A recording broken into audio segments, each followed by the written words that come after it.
Olá pessoal, tudo bom? Que é a Proellen Caras. Vocês estão me colocando para estudar muito. Não que eu não gostasse de estudar. Queria mandar um beijo para todo mundo, queria agradecer o feedback que nós estamos tendo das aulas, a visibilidade. O que começou com uma vontade de fazer todo mundo se unir, principalmente as pessoas do estúdio, mas isso está aberto, vai para a rede, está para a humanidade, que aliás é um momento onde o pessoal das artes precisam se unir, que tá bem difícil, né? Eu convivo com os meus amigos artistas, bailarinos, atores, cantores, músicos e tô vendo que a situação tá bem grave. Então, eu queria agradecer o carinho e queria pedir para todo mundo prestigiar e vamos todo mundo pensar novas formas, vamos nos repensar agora nesse momento, tá? Tem espaço para todo mundo, tem coisa legal para todo mundo, cada um é bom numa coisa e cada um acredita em alguma coisa. E todo mundo junto, ó, a gente vai fazendo correntinha, tá bom?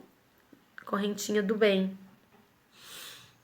Hoje nós vamos falar sobre quem ganhou a enquete. Ana Pavlova. Não era a minha especialidade. Quando eu propus a enquete, eu coloquei Nijinsky e Pavlova. Por quê? Porque eu tenho muita intimidade com o tema Nijinsky. E, por incrível que pareça, eu não tinha tanta intimidade. Sabia o basicão, né? Da Pavlova. O basicão que todo mundo sabe. Mas eu me assustei com o que eu encontrei. Eu encontrei uma mulher, mudou a minha visão da Ana. E assim, a Ana Pavlova foi uma mulher à frente do tempo dela. Ela era as celebrities do começo do século. Ela foi a celebrities. Ela viveu exatamente como uma diva, se comportou, uma mulher inteligentíssima, foi uma empresária de muito sucesso. Ela foi o tipo de pessoa que sabia que a imagem é tudo, a imagem perante as pessoas é tudo. E eu vi algumas coisas, algumas frases dela que mostravam que o que separa, né, o gênio, que transforma ele em algo que se perpetua pelo tempo e pelo espaço, é um limiar muito pequeno e que a gente precisa prestar bem atenção nisso. Mas vamos então ao tema. Vocês viram que a vinhetinha de entrada são várias fotos da Ana Pavlova. Vai lá no famoso Pai Google, tá cheio de fotos dela. São fotos belíssimas, fotos inclusive muito importantes para o mundo da dança. E eu vou começar falando 3 frases que são creditadas a ela, que eu achei bastante impactantes. O sucesso não está no aplauso, mas sim na satisfação que a perfeição te dá. Então, quer dizer, não é ser famoso, qualquer um pode ser, né? Eu falo isso sempre lá no estúdio. Você quer o quê? Dançar bem ou ser famoso? Porque o cara que roubou o Banco Central ficou famoso, né? Porque se você se transformar num bom bailarino, dentro das suas possibilidades, você vai alcançar o que você considera o sucesso, a satisfação da perfeição que lhe é possível alcançar. Muito legal isso que a Ana falou. Deus nos dá o talento. O trabalho transforma o talento em genialidade. Ana Pavlova. Muito legal. E última frase que eu separei dela. Quando criança, pensei que o sucesso significasse felicidade. Eu estava enganada. A felicidade é como uma borboleta que aparece e nos encanta por um breve momento, mas logo se vai. Então, é para se pensar. Vamos falar sobre a nossa querida personagem de hoje. Anna Matveyevna Pavlova, nascida em 31 de janeiro de 1881, portanto aquariana, nascida em São Petersburgo, na Rússia, e ela era filha de mãe solteira. No século XIX, sim! A mãe dela se chamava Lyubov, era lavadeira, e aí vem a primeira fofoca de bastidor da Ana Pavlova. Ana Pavlova, a mãe da Ana Pavlova, Lyubov, ela era lavadeira na casa de um banqueiro muito rico chamado Lazar Polyakov. Dizem que esse Lazar Polyakov era o pai da Ana Pavlova, mas ela foi registrada como filha da Lyubov Matveyev Pavlov. Por isso que ela é Matveevna Pavlova. Porque em russo você põe o sufixo A lá no final para falar que você é filha de. Então, Ana, filha de Matveev Pavlov. Ana Matveevna Pavlova. Só que dizem que ela não era filha do Matveev, ela era filha do Lazar, tanto que há um indício muito sério disso, que quando a Ana Pavlova, ela entrou, foi admitida na Escola Imperial de Ballet, tinha que pagar a taxa de matrícula, e foi esse banqueiro que pagou, tá? Mas ela era uma filha bastarda, segundo consta, mas de qualquer forma ela teve uma infância difícil, pobre, tanto que uma criança que vivia em São Petersburgo, ela foi pro teatro a primeira vez, assistir um balé, ela tinha 8 anos de idade. Bastante tarde, para aquele padrão de quem vivia ali. Ela era muito magra, porque ela nasceu prematura, ela tinha uma aparência muito frágil, vocês vão ver aí na entradinha, na vinheta de entrada, uma menininha, é Ana Pavlova, tá? Uma foto dela criança na Escola Imperial de Ballet. De qualquer forma, vamos continuar a história da Ana. Ana Pavlova entrou no teatro pela primeira vez com 8 anos de idade para assistir A Bela Adormecida. E ela ficou maravilhada.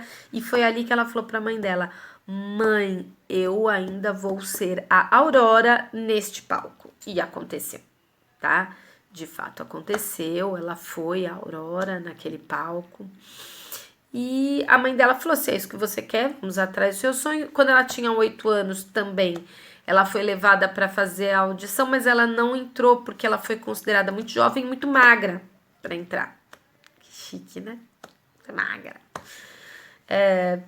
Aí ela foi de novo com 10 anos de idade, quando ela foi admitida na Escola Imperial de Ballet, foi considerada uma aluna brilhante, ela se formou em 1899, com 18 anos, porque ela entrou na escola em 1891, né? Ela nasceu em 1881, entrou na escola em 1891, saiu em 1899, indo direto para a companhia, tá? E ela não foi para o corpo de baile, ela já foi como corifeu, que é um cargo acima. Ela estreou na companhia do Ballet Imperial, do Mariinsky, que já foi Kirov, que agora é o Ballet do Teatro Mariinsky. Ela estreou em 19 de setembro de 1899, dançando La Fille Malgardée. E ela era uma superstar, ela era uma bailarina muito devotada ao trabalho dela, muito esforçada. Você tem um filme sobre ela, vale a pena assistir, Ana Pavlova, um filme em russo, você consegue pôr legenda em português pelo YouTube, tá em 2 partes no YouTube. Eu assisti esse final de semana, eu li uma biografia dela que eu baixei em PDF nesse final de semana e assisti 2 documentários, tem muito documentário russo sobre a Ana, muito, e assisti esse filme, é bem legal, de 1983. E ela era aficionada pelo trabalho dela, porque ela se considerava inferior às outras por ela ser magra, muito mignon, e aquela época era tempos de bailarinas parrudinhas, pochaquitas, mais fortichas. Então ela entrou no Mariinsky, em 99 mesmo. Pra você ter uma ideia, em 1903 ela já era solista. Sendo que nesse intermédio de 1899 e 1903, ela começou a despertar, a chamar muito a atenção do público, dos professores, dos diretores. O Marius Petipa adorava a Ana Pavlova. Marius Petipa, aquele que fez Don Quixote, tava velhinho, mas eu gostava dela. E aí o que acontece? A Ana despertava, né? Tanto que ela teve rivais. A rival mais famosa da Ana na carreira dela foi a Tamara Karsavina, que tem um documentário chamado Portrait of Giselle, né? Porta-retrato de Gisele, que fala sobre a rivalidade das bailarinas. Vale bem a pena assistir. A Tamara Karsavina, que foi... Elas não se bicavam, se gostavam publicamente. Elas se gostavam publicamente.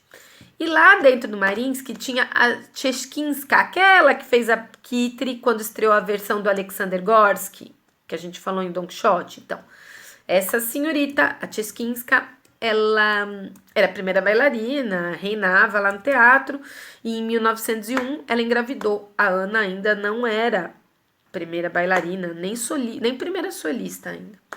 E o que que ela fez? Ela falou, vou cortar as asas dessa tal de Ana Pavlova, tá parecendo muito. Peraí que eu vou dar um jeito nela. Ela engravidou, ela falou, vem aqui, eu preciso de alguém para me substituir nas minhas restas de baiader. Vou pôr você, porque ela achou que vou pôr uma menininha menor, uma menininha que eu acho que não me oferece. E aí quando eu voltar, vou voltar de volta para o mesmo lugar, né, mesma fama. Mas ela se enganou, porque Dona Ana Pavlova era, primeiro, muito esforçada, segundo, que ela estava chamando a atenção das pessoas, primeiro pela leveza, pela fragilidade que é a figura dela, por ser tão magra, segundo, pelo lirismo, né? Porque balé é arte, ok? Ok, vamos de novo.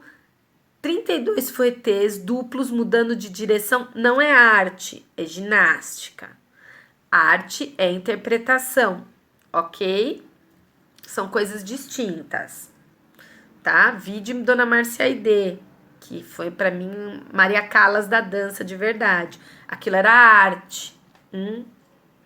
Um dia a gente conversa sobre isso, porque eu tô achando que nós vamos conversar sobre muitas coisas ainda. E aí a Tcheskinska, eu te ensaio, não sei o que, bem.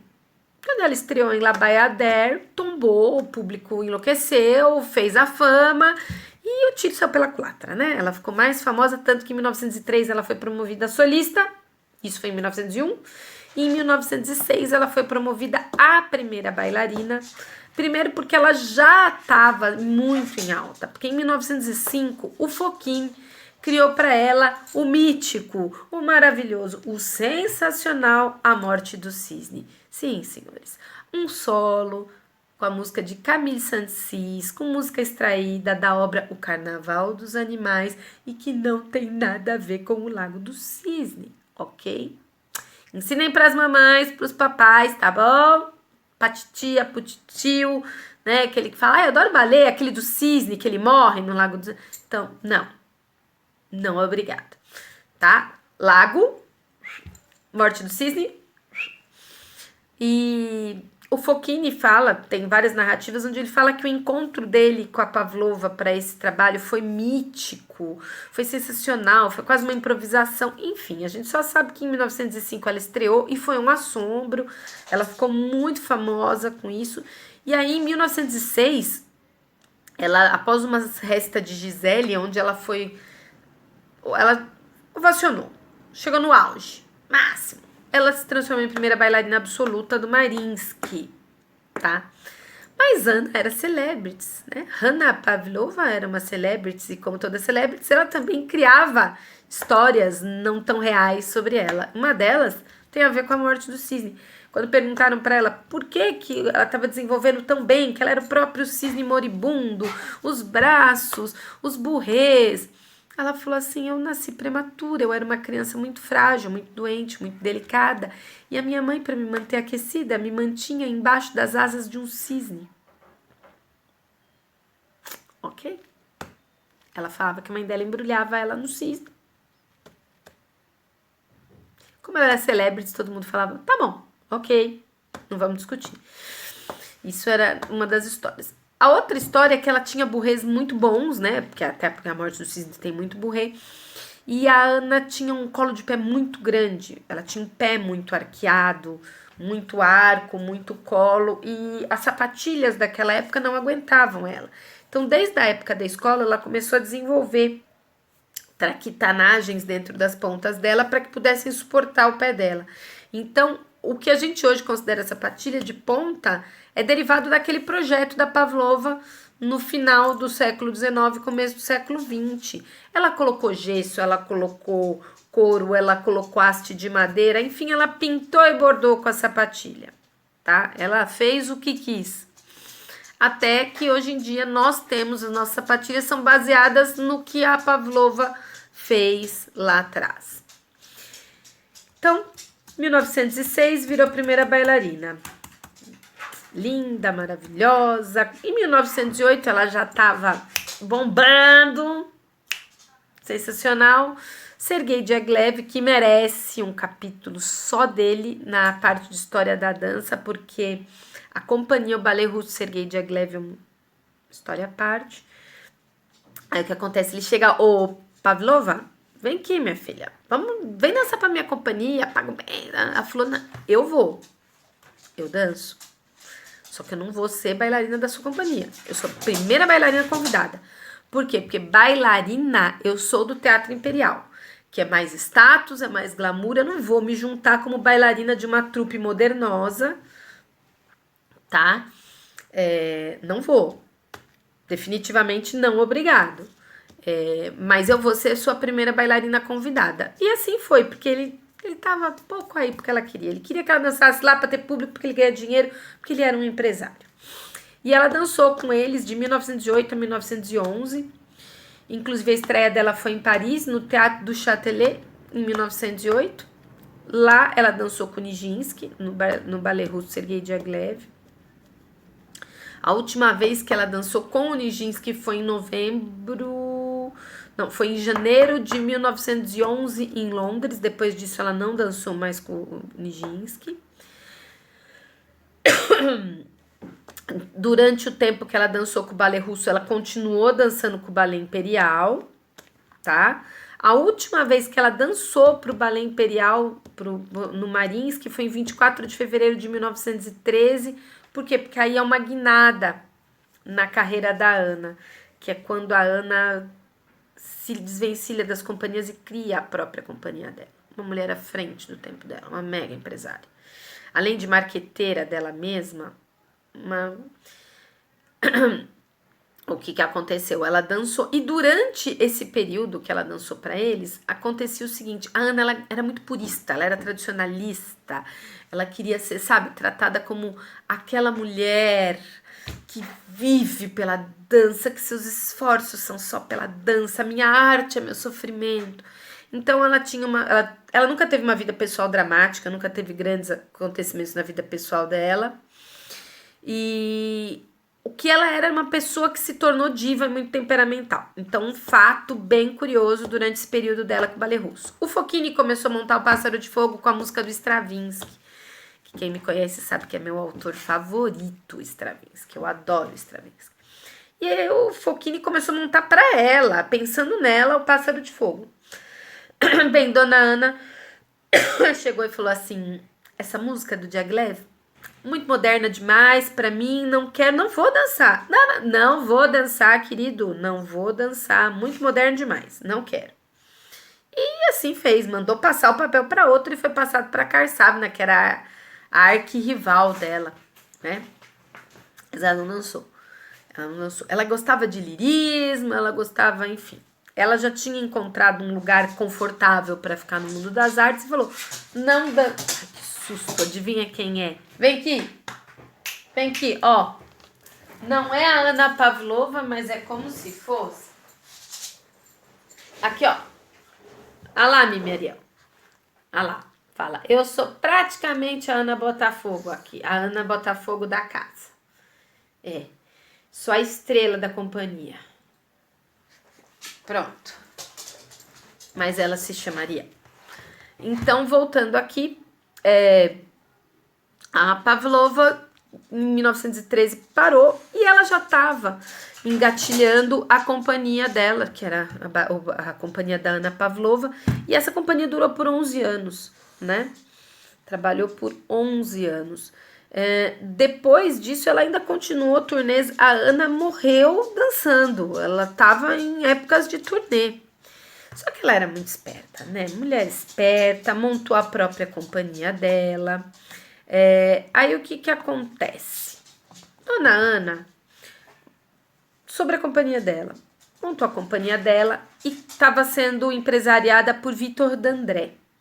Esse Victor Dandré, quando a Ana morreu, ele assumiu publicamente que eles eram casados desde 1924, porque a Ana não admitia que ela ser considerada casada publicamente. Ela queria que os fãs dela tivessem uma imagem de que eu só tenho a minha arte, eu sou casada com a minha arte. Dizem que ele era apaixonadíssimo por ela, apaixonadíssimo, que ele fez de um tudo, mas dizem que ela também era bem apaixonada por ele. Fofoca de bastidor. Momento fofoquita. Ele extraviou dinheiro público na Inglaterra. E para saldar a dívida dele, a Ana fechou uma turnê absurda. Dizem que foi uma turnê exaustiva, que todo o dinheiro foi para pagar esse dinheiro, para devolver esse dinheiro para o erário inglês. Dizem, inclusive, porque ela chegou a vir para o Brasil, ela fez espetáculo Belém do Pará. Quer dizer, o povo já nem queria vir para o Brasil naquele tempo. Ainda mais para o Belém Pará de Salvador, que não eram pontos. Hoje em dia, Belém, super conhecido, Salvador foi a primeira capital, enfim, e tem pontos turísticos maravilhosos, nem discuto, maravilhoso. Mas naquele tempo não era comum, e ela veio, né? E ela foi assim para Nova Zelândia, Austrália, ela fez. América, ela dançou de cabo a rabo. Ela chegou a fazer uma turnê nos Estados Unidos de 6 meses. Em 6 meses, ela fez 238 récitas. Faz ideia do que é isso? Eles dançavam mais que uma vez por dia. Então, era o lado empresário dela. Ela era o grande chamariz da companhia. Só que tinha aquela coisa, né? A pelanca cai pra todo mundo. A velhice chega pra todo mundo, né? E ela também ia entrar em declínio técnico, só que ela era muito inteligente. Então, o que foi a primeira coisa que ela fez? Ela vendia a companhia dela como uma companhia de bailarinas russas, mas ela pegava a grande maioria de bailarinas inglesas ou de algumas outras nacionalidades que não tinham o que eles consideravam a perfeição técnica das russas, e ela punha nome russo na galera e falava, vamos aí, russaiada. Mas não era. Segunda coisa, que nas audições ela sempre pegava bailarinos tecnicamente bastante inferiores a ela, porque ela não queria que ninguém na companhia brilhasse mais do que ela. Sacada, né? Vou montar companhia com gente. Então as pessoas não conseguiam ver o declínio técnico dela, que ela também estava envelhecendo, que ela trabalhava demais, que ela dançava demais, que o físico dela sofria muito, porque ela punha o físico para sofrer. Então foi turnês absurdas, enormes, no mundo todo. Bailarinos inferiores a ela. E o repertório, nada grande. Ela só pegava trechos de grandes clássicos que ela fazia bem. E os solos dela, que eram solos que ela já, depois de um certo tempo, ela começou a trabalhar, fazer coisas envolvidas com mais lirismo. Então teve o solo Butterfly, o Dragonfly, a morte do cisne, para quem dançou em média 4.000 vezes a morte do cisne, né? E ela era o grande chamariz da companhia. Então a companhia dançou muito, dançou bastante.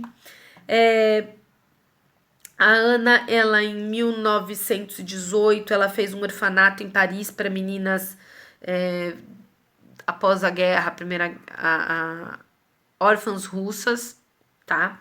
E em 1912, quando ela já estava engatilhando a vida dela no sentido de vou me tornar uma empresária, vou largar o Teatro Imperial, vou largar o Diaghilev, ela foi embora para Londres, ela morou até o fim da vida dela na Ivy House, Ivy de era, aquela planta era, na Ivy House, e ela tinha muitos bichos, ela nunca teve filhos, óbvio, e ela tinha um cisne, vocês vão ver que tem uma foto dela com o cisne, era o cisne de estimação dela que se chamava Jack, né, coisa de celebrities. Em 1916, ela fez um filme em Hollywood chamado The Dumb Girl of Portici, onde ela interpretava uma garota muda que foi traída por um aristocrata. Charlie Chaplin era um grande admirador da Anna Pavlova, tem fotos dos dois juntos, porque ele gostava muito do balé, ele era um grande entusiasta da Anna Pavlova. Ivy House, ela era tão famosa que criaram uma sobremesa com o nome dela, a Pavlova, que é uma sobremesa que é feita com merengue, chantilly, frutas frescas, geralmente frutas vermelhas, uma delícia. Quem nunca comeu, procura, dá pra fazer em casa. Aí ela foi levando a vida, foi levando a carreira. A última récita da Pavlova na Rússia foi em 1914, depois disso ela nunca mais voltou para a Rússia. Então, quando a Rússia se tornou comunista, já não teve mais ela, e eu tô tocando nesse assunto porque vai gerar uma discussão sobre as cinzas da Pavlova, ok? Vamos chegar lá. Então, ela dançou muito, dançou em lugares terríveis, e aí, em 1931,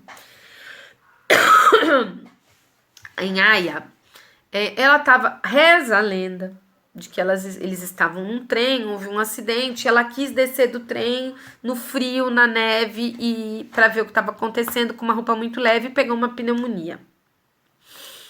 O que é fato ela tinha 49 anos, ela pegou uma pneumonia, chamaram-se vários médicos, ela tinha o médico dela particular, e o cara chegou e falou assim pra ela: amiga, só tem um jeito de te salvar. Eu tenho que fazer uma cirurgia em você, e depois dessa cirurgia você não pode mais dançar. Diz que ela falou assim: se eu não posso dançar, eu prefiro morrer, eu não vou fazer cirurgia nenhuma. E diz que ela agonizou por 3 dias antes de morrer. Diz uma outra lenda ainda que ela pediu para que preparassem o figurino do cisne dela, porque ela estava moribunda e ia morrer. O que é fato é que ela foi enterrada com o vestido favorito dela, de uma organza muito suave, bege, com raminhos de lavanda nas mãos.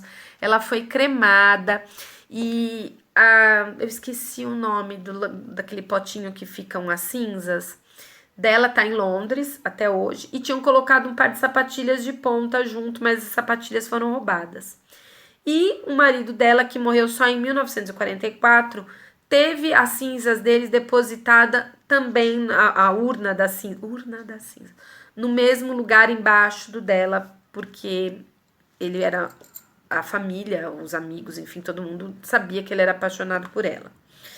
Ela foi muito à frente do tempo dela, né? Uma mulher incrível, tem infinidade de fotos, de trabalhos, mas eu fiquei admirada, porque ela era uma apaixonada pelo que ela fazia. Ela perseguia aquilo como um sacerdócio. Ela geriu uma mulher no começo do século, apoiada, claro, pelo marido, mas ela montou uma companhia. E ela pensa, gente, a gente com 49 anos não dança mais hoje em dia, onde nós temos uma série de coisas que facilitam. Não tem essa. Não tem essa. Todo mundo parou, vinha sai já parou. Quem tá ainda nativa, que tá com 30 e poucos, é Marianela, com dignidade, Marianela Nunes, mas todo mundo 40 e poucos já não tá mais, tá dançando hoje em dia. A gente tem a dança contemporânea, tá dançando outras coisas, esse balé clássico, purista, não dá, eu sei. Eu tive esse dilema quando a idade chegou. Então, ela foi muito esperta, ela sabia o que dançar, quando dançar, onde dançar. Quando não estava dando mais na Europa, ela já estava vindo para América. Pô, ela veio com uma trupe de bailarinos para o fim do mundo, porque no começo do século XX nós éramos o fim do mundo, virando à esquerda, né? E essa mulher veio para cá, enfim, ela preferiu a morte do que não dançar mais. Tem uma romantizada na história dela? Tem. Ela foi uma estrela, ela foi uma pessoa com certeza difícil, foi. Quando você lê, que não dá pra pôr tudo no vídeo de meia hora, mas quando você pega tudo, você vê que ela era difícil. Ela atazanou a vida de muita gente dançando, né? Tem um caso famoso onde o partner era de muitos anos, Michael Borkin. Deixa eu achar o nome dele aqui. Mikhail Mordkin, partner dela de muito tempo, uma vida inteira. Um dia ela socou-lhe a cara depois do espetáculo porque ela disse que a plateia aplaudiu mais ele do que ela.